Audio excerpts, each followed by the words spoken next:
আমি অরিত্রর কাছে ঠিক এই জায়গা থেকে যাচ্ছি। অরিত্র আবারও একই কথা, আমি অন্য কিচ্ছুতে যেতে চাই না, আজকে একদম পিন পয়েন্টে গিয়ে আমি আলোচনা করতে চাই, কাটাছেড়া করতে চাই যে মমতা বন্দ্যোপাধ্যায় কি অসহায়। মমতা বন্দ্যোপাধ্যায় লাগাতার একজন বরিষ্ঠ রাজনীতিবিদ, লাগাতার 1 বছর 2 বছর ধরে আজও সেই একই কথা বলে গেলেন। কত লোভ করবেন, কত লোভ। উনি সব জানেন, উনি জানেন যে কে ঘুষ নিচ্ছে, উনি জানেন যে কে তোলাবাজি করছে। তারপরেও যদি উনি কোনো অ্যাকশন না নেন তাহলে কি ধরে নিতে হবে যে ওনার প্রচ্ছন্ন মদত রয়েছে? দেখুন, একটা এত বড় সংগঠন, সেই সংগঠনের হায়ার অ্যাডমিনিস্ট্রেশন থেকে যদি কোনো সম্মতি না থাকে, তার ভবিষ্যৎটা শেখ শাহজাহান হয়। ঠিক আছে, ফলে ঘটনা হচ্ছে দিনের পর দিন যে তোলাবাজিগুলো হচ্ছে এই সবগুলোই অবশ্যই সিনিয়র অ্যাডমিনিস্ট্রেশনের কাছে সেই খবর থাকে।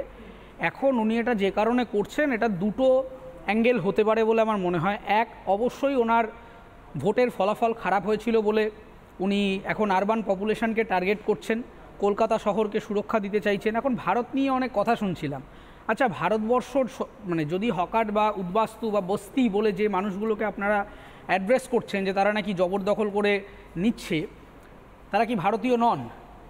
এই বিষয়ে সুপ্রিম কোর্ট, এমনকি 1990 সালে ল কমিশন অফ ইন্ডিয়ার ক্লিয়ার গাইডলাইন রয়েছে, এমনকি বিখ্যাত landmark judgment Olga Tellis versus State of Bombay 1985, আপনারা যদি দেখেন সেখানে বারংবার সুপ্রিম কোর্ট আর্টিকেল 19, আর্টিকেল 21 এবং পরবর্তী ক্ষেত্রে মাদুরাইতেও right to shelter, right to life, right to food, এইগুলো নিয়ে বারবার কথা বলেছেন। এখন ঘটনা হচ্ছে যে এই জায়গাগুলোয় এই মুখ্যমন্ত্রী একটা কথা বললেন যে কোনো কাউন্সিলর যদি ওখানে বসায় লোক, তাহলে কাউন্সিলর অ্যারেস্টেড হয়ে যাবেন। সম্পূর্ণ এগুলো একটা ভাঁওতাবাজি, এরকমভাবে কোনো কাউন্সিলরকে অ্যারেস্ট করা যায় না।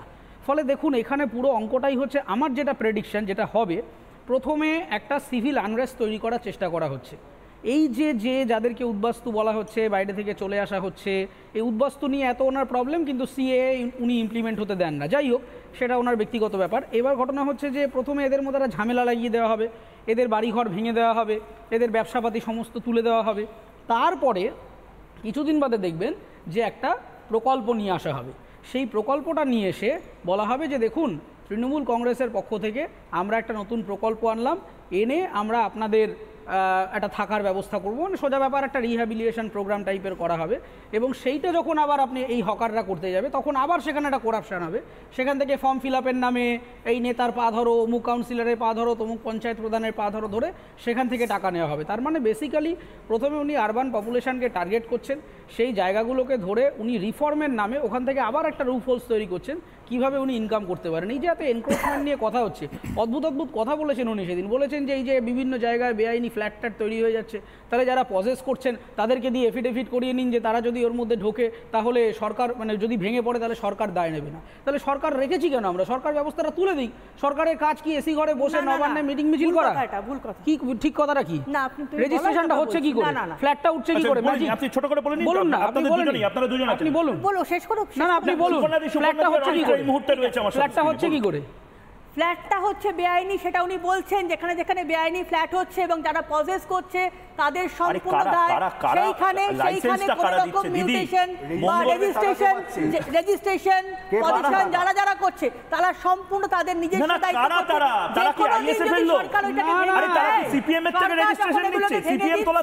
তখন সেই কারোর দায়িত্ব না, এবং সেই বাড়িতে ভেঙে পড়ে, সেই বাড়িতে ভেঙে পড়ে, তার দায়িত্ব হবে। না, আপনি একজন আইনজীবী তো শুনুন, এবার শুনুন একটা কথা শুনুন।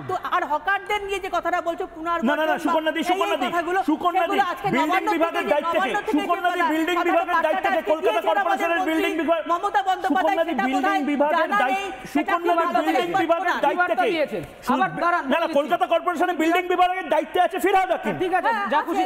আচ্ছা, ক্লাইমেট চেঞ্জ নিয়ে ঠিক আছে হয়েছে তো? আচ্ছা, দুর্দান্ত মেয়র। এবার শুনুন, এই মেয়র 2018 সালে একটা ওয়েস্ট বেঙ্গল হকারদের জন্য রুল তৈরি হয়েছিল, এক্সিকিউট হয়নি কেন? ইয়েলো লাইন পলিসি, শুনুন, yellow line policy 1/3 rule, Kolkata কর্পোরেশনের রুল ফলোড হয়নি কেন? আচ্ছা, 2017 থেকে 20 ওয়েস্ট বেঙ্গল গভর্নমেন্টে ক্লাইমেট চেঞ্জের হ্যান্ডবুক রয়েছে, আইএএসরা পাস করেছিল, একটাও ফলোড হয়নি কেন? এনজিএলটি, ন্যাশনাল গ্রিন ট্রাইব্যুনাল, তারা কলকাতা এবং হাওড়ার মধ্যে দিয়ে বয়ে যাওয়া গঙ্গাকে 100% পলিউটেড ঘোষণা করেছিল, তাও সেখান থেকে জল নিয়ে এই ব্যবসাগুলো হচ্ছে। কে দেখবে? সরকারের দায়িত্বটা কি? একটা বাড়ি উঠে গেল, বাড়িতে আমি পজেস করলাম, সেই দায় আমার? একজন নাগরিক হাতুড়ি ছেনি নিয়ে বাড়ি ভাঙতে যাবেন? আচ্ছা ধরুন আমি একটা কর্পোরেশনের বিল্ডিং ডিপার্টমেন্ট থেকে এবং পুলিশের আরে বিল্ডিং ডিপার্টমেন্টের মাথায় কে আছে? আরে হচ্ছে কেন? ধরুন আমি একটা খাবার কিনে খেলাম, বাজারে একটা প্রোডাক্ট এসেছে, খাবার কিনে খেলাম, বিষক্রিয়ায় মরে গেলাম, গভর্নমেন্ট দায়িত্ব নেবে না? আচ্ছা কেন গভর্নমেন্ট দায়িত্ব নেবে? কি নেবে? গভর্নমেন্টের দায়িত্বটা কি? গভর্নমেন্টের দায়িত্বটা কি? দায়িত্ব তাদের, এবং বাড়িটা ওঠাটা গভর্নমেন্টের দায়িত্ব না? আমি এখানে চাইলে বাড়ি তুলে ফেলতে পারি? আমি এইখানে রিপাবলিক বাংলা স্টুডিওর জমিতে বাড়ি তুলে ফেলতে পারি? গভর্নমেন্টের দায়িত্বটা কি? গভর্নমেন্টের স্কোপ অফ সার্ভিসটা কি? পশ্চিমবঙ্গ সরকারের স্কোপ অফ সার্ভিসটা কি? লেজিসলেটিভ না না, আপনি কর্পোরেশন একটা পড়েছেন, স্কোপ অফ সার্ভিসটা কি বলুন? সবকিছু পড়ে চলে এসছে, আর কেউ তাহলে তুলছেন কেন? আর্টিকেল 19 ভায়োলেট করছেন কেন? তুলছেন কেন? রাইট টু শেল্টার ভায়োলেট করছেন কেন? রিহ্যাবিলিটেশন প্রোগ্রাম কোথায়? কাদেরকে তুলছেন? কেন ভাঙছেন তাদেরকে? বসিয়েছেন কেন? কাদেরকে তুলছেন? সাধারণ মানুষের right to life, right to live কখনই সেখানে ভায়োলেট হচ্ছে না। আপনি সুপ্রিম কোর্টের ল্যান্ডমার্ক জাজমেন্টটা পড়ে আসুন। আপনি বম্বে ভার্সেস অলকাটলি সুপ্রিম কোর্টের গানটা পড়ে আসুন। এই লোকগুলো যাবে কোথায়? হকার যাবে কোথায়? হকার যাবে কোথায়? রিহ্যাবিলিটেশন প্রোগ্রাম কোথায়? বসলো কিভাবে? উদ্বাস্তু কারা? সিএএ ইমপ্লিমেন্ট হচ্ছে না কেন? আমি দেখলাম সুকন্যাদি মানবেন না। আমি দেবাশিসদার কাছে যাচ্ছি। অরিত্র খুব যুক্তিসঙ্গত ভাবে তুমি কয়েকটা কথা বললে, কিন্তু দাদা দেবাশিস দা, আমি দুটো জিনিস আবার আপনাদের শোনাতে চাই। আচ্ছা নবান্ন থেকে ওইটা একটুখানি দেখিও। হ্যাঁ আমি শুধু সেটা দেখাবো না, আমি আবারও দেবাশিস দাকে মনে করানোর জন্য, আমাদের স্মৃতি বড় দুর্বল। দেবাশিস দা, মমতা বন্দ্যোপাধ্যায় যা বলেন সেই কাজগুলো মমতা বন্দ্যোপাধ্যায় করেন না, বিরোধীরা বারবার বলেছে। মমতা বন্দ্যোপাধ্যায় বলেছিলেন যে আইডিয়াগুলো দিয়েছিলেন কাশফুলের বালিশ তৈরি করতে, কচুরিপানা দিয়ে। আরে শুনে নিন আরে ও তো জুমলা হ্যায়। মমতা বন্দ্যোপাধ্যায় বলেন না। কি বলছেন সুকন্যাদি? টেনশনে পড়ে যাবো আমি। মমতা বন্দ্যোপাধ্যায় যে কাজগুলো বলেছিলেন, মানে মমতা বন্দ্যোপাধ্যায় সিঙ্গুরের ফ্যাক্টরিতে কাজ করতে কোনোদিন ইন্সপায়ার করেননি। মমতা বন্দ্যোপাধ্যায় যে কাজে ইন্সপায়ার করেছিলেন, যে ব্যবসাগুলো করতে বলেছিলেন, সেই ব্যবসাগুলোর নাম একবার বাংলার মানুষ শুনবে। আমিও কালকে এই ব্যবসাগুলো করলে কোথায় করব আপনাকে বলে দিতে হবে, কারণ আপনারা এই ব্যবসাগুলো করার জন্য আমাদের উদ্বুদ্ধ করেছিলেন। শুনি একবার।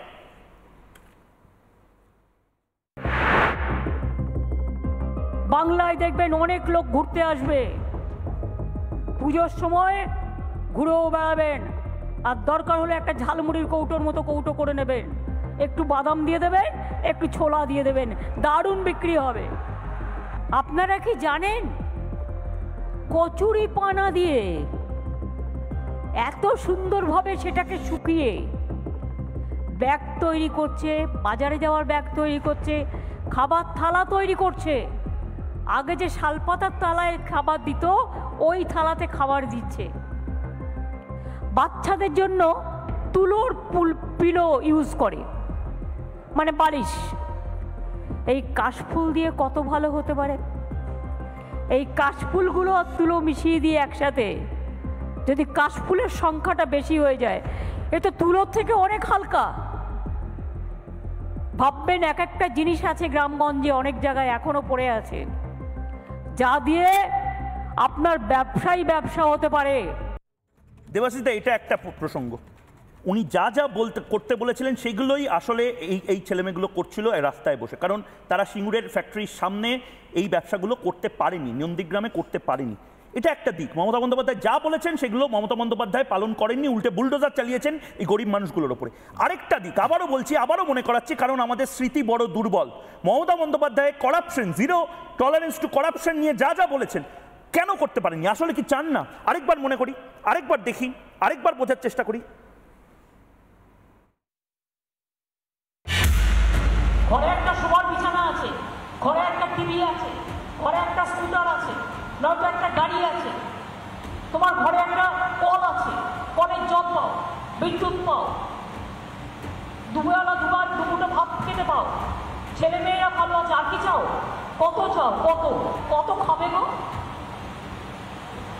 হিরের চচ্চড়ি না সোনার ডালনা খাবে? দেবাশিস দা কি বলবেন, কেন মমতা বন্দ্যোপাধ্যায় যা বলেন সেই কাজগুলো করেন না বোধহয়? হ্যাঁ, আমাদের একটা দুর্ভাগ্য যে আমরা একজন নোবেল প্রাইজ উইনারকে মিস করলাম। মানে উনি যেগুলো করেন, মানে বলছেন, সেই ক্যাটাগরিতে বোধহয় নোবেল প্রাইজ দেওয়া হয় না, তাহলে আমরা শিওর যে পশ্চিমবঙ্গে এই প্রাইজটা আসতো। যাই হোক, আমি যেটা বলছি, তুমি একটা দিয়ে শুরু করেছিলে ময়ূক, একটা প্রবাদ বাক্য দিয়ে, আমি একটা প্রবাদ বাক্য বলছি, খুব এটা সবাই আমরা জানি, মানে ঝিকে মেরে বউকে শিক্ষা। অ্যাকচুয়ালি মুশকিল কোথায়, বউকে মারলে প্রচুর সমস্যা আছে। এক তো 498-এর ঝামেলা, তারপরে হচ্ছে বউ বিদ্রোহ করবে এবং বউ বলতে শুরু করে দেবে যে কেন সেই কাজগুলো করেছে, তখন সমস্যা হবে। তার ফলে ঝিকে মারা, মানে এই যে যাদের তুলে তুলে দেওয়া হচ্ছে তাদের মারাটা খুব সুবিধাজনক। যেটা জিতেন্দ্রবাবু বলছিলেন, হয়তো অভিজ্ঞতা থেকেও কিছুটা বলছিলেন, সেটা হচ্ছে যে এই যে কাউন্সিলররা যারা আজকে, আমরা দায়িত্ব নিয়ে বলছি, প্রায় 1 কোটি বা তারও বেশি টাকা দিয়ে যারা আজকে জিতছে বা পদপ্রার্থী হয়ে কাউন্সিলর হচ্ছে, তারা তো আলটিমেটলি 1 কোটি টাকা তাদের তুলতে হবে। তুলবে কোত্থেকে টাকাটা যদি আজকে এই জিনিসটা না হয়? মানে এটা তো ফুচকাওয়ালাটাকে বাদ দেন না, মানে এটা যদি মমতা ব্যানার্জি না জানেন বা উনি আজকে ভান করছেন যে আমি জানি না, সেটা তো মানে কোনো মানুষকে বললেও সে মানুষ তো বিশ্বাস করবেন না। কিন্তু মমতা ব্যানার্জি একটা অদ্ভুত কনফিডেন্স হয়ে গেছে, উনি ভাবছেন যে আমি যেভাবে আগে চালিয়ে এসেছি, যেভাবে একের পর এক আমি মানে মিথ্যে বলে মানুষকে বুঝিয়েছি, এক্ষেত্রেও হয়তো মানুষ বুঝিয়ে যাবে, কিন্তু সেটা হবে না। মানে আসলে কি হয়েছে ময়ূক, ওনার যে সততার যে প্রতীক, যে ট্যাগলাইন, সেই ট্যাগলাইনে তো সবাই মিলে আলকাতরা মেরে দিয়েছে। এবার এই আলকাতরাকে তো মেকওভার করতে হবে। সেই মেকওভার করার জন্য উনি আজকে হঠাৎ করে ওনার কাউন্সিলর বা এদেরকে উদ্দেশ্য করছেন, কিন্তু আসলে ক্ষতি করছেন হচ্ছে এই ঝিদের। মানে আমি ঝি শব্দটা ইউজ করলাম এই ক্ষেত্রে যেহেতু প্রবাদ বাক্যে আছে। মানে উনি কোনো কাউন্সিলর, কোনো মন্ত্রী বা নেতাদের শাস্তি দিচ্ছেন না কেন, দেওয়ার ওনার ক্ষমতাই নেই। মানে যদি একজনকে উনি শাস্তি দিতে যান, সে বিদ্রোহ করে দেবে, সে বলবে যে টাকাগুলো কার জন্য তুলেছিল, টাকাগুলো আলটিমেটলি কোথায় গেছিল, সেখানে তো সব কিছু ফাঁস হয়ে যাবে। মানে এই যে একটু আগে আমরা দেখছিলাম টিভিতে ববি হাকিমের কথা বলছেন ওই মানুষগুলো তো মিথ্যে বলছেন না, একেবারে ভিতর থেকে কথা বলছেন, দেখে বোঝা যাচ্ছে। তো সেই ববি হাকিমের বিরুদ্ধে উনি কি স্টেপ নেবেন? আসলে ময়ূক যেটা অরিত্র বলার চেষ্টা করছিল, কিচ্ছু হবে না এগুলো। আজ থেকে এটা প্রথম 1-2 মাস মানুষকে আইওয়াশ করা হবে, মানুষ 2 মাস পর বা 1 মাস পর ভুলে যাবে। এদেরকে এবার ডেকে ওই বিভিন্ন প্রকল্প বা 1-2 লাখ টাকার একটা গল্প বলবে পুনর্বাসন দিচ্ছি, এবং নতুন রেট চার্ট তৈরি করে দেওয়া হবে যে এই রেট চার্টে তোমরা আমাদেরকে পয়সা দাও। এটাই হচ্ছে তৃণমূল কংগ্রেস। কারণ এরকম যদি একটাও তৃণমূল কংগ্রেস কিছু করতে যায়, তাহলে তৃণমূল কংগ্রেস কেন মানুষ করছে? যারা তৃণমূল কংগ্রেসটা করে তারা পয়সা উপার্জন করার জন্য করে, তাহলে তৃণমূল কংগ্রেস তাসের ঘরের মধ্যে ভেঙে চলে যাবে একেবারে। আমি কেন বলছি, উনি যদি আমাকে এটা বলতে হবে না, উনি যে দেখুন না, যারা তৃণমূল কংগ্রেসটা করছেন তারা আগে কি ছিলেন, আজকে কোথায় গেছে, মানে কি হারে, মানে মুদ্রাস্ফীতি হয়েছে, সব হয়েছে। মানে যে হারে ওদের পয়সা বেড়েছে, বিরাট কোহলির 100 বোধহয় এটা বাড়েনি। মানে যেভাবে পয়সা বেড়েছে, কি করে বেড়েছে, কি মহা কাজ করেছেন, মানে চানাচুর বেচেছেন, চপ বেচেছেন, না কাশফুলের বালিশ বেচেছেন, কিভাবে পয়সাটা এলো দেখতে হবে। আর প্রথম কথা হচ্ছে চ্যারিটি বিগিনস এট হোম। উনি যে আজকে বলছেন এনক্রোচমেন্টের কথা, আজকে ওনার যে 35-38টা প্লট ওনাদের বিভিন্ন সম্পত্তি আছে, সেগুলো তো আদিগঙ্গাকে দখল করে আছে, সেগুলোর জন্য উনি কি ভাবছেন, সেটা নিয়ে উনি কি কথা বলছেন, মানে এই জায়গাটা আসতে হবে। আর জিরো টলারেন্স, আজ অবধি কোনো নেতা বা মন্ত্রীর বিরুদ্ধে উনি কোনো অ্যাকশন নিয়েছেন? জিরো টলারেন্স হবে কি করে, মানে কোন জায়গাটা জিরো টলারেন্স, মানে এই জায়গাটায় আসতে হবে। মানে আমি বলছি যে এই যে তৃণমূল নেতারা, এরা একজন ফুচকাওয়ালাকে অবধি ছাড়ে না, সাধারণ ফুচকাওয়ালা, তার থেকে অবধি তোলে, তারা আজকে ভুলে যাবে। মানে রক্ত খেকো বাঘ, যে বাঘের স্বাদ পেয়েছে, সে হঠাৎ করে রক্ত খাওয়া ভুলে যাবে, এটা হয় নাকি আবার? এটা মানুষকে ভুল বোঝানো। 2026 ইলেকশনের সামনে দাঁড়িয়ে যে ভোট হারিয়েছে, সেই ভোট ফিরে পাওয়ার জন্য একটা নতুন পারসেপশন তৈরি করার চেষ্টা হচ্ছে। এর কিছু যাদের ভোট পেয়েছেন, দেবাশিস দা, সুকন্যা দি আপনি হাত তুলছেন, জিতেন্দ্র দাও রয়েছেন, যাদের ভোট পেয়েছে তাদের মধ্যেও অনেকে আজকে প্রতিবাদে গর্জে উঠেছে। আপনি মাঝেরহাটের মহিলাদের কথা বলছিলেন, আমি এবার সোনারপুরের মায়েদের কথা বলবো, যারা হকার, তাদের মধ্যে থেকে অনেকে বলছেন যে শুধু এই ভাতা দিলে হবে না, আমাদের ভাতার পাশাপাশি চাকরির জায়গা, ব্যবসার জায়গাটা বন্ধ করলে কি করে হবে। মানুষ এবার গর্জে উঠেছেন, মায়েরা দেখুন একবার সোনারপুরে।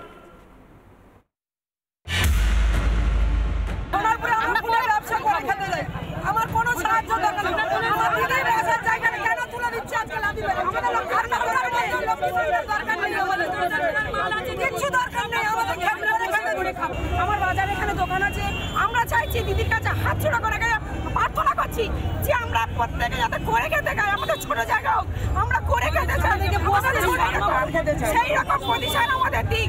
আমরা কেন উচ্ছেদ হতে চাইছি না, আমরা লক্ষ্মী ভান্ডার চাই না।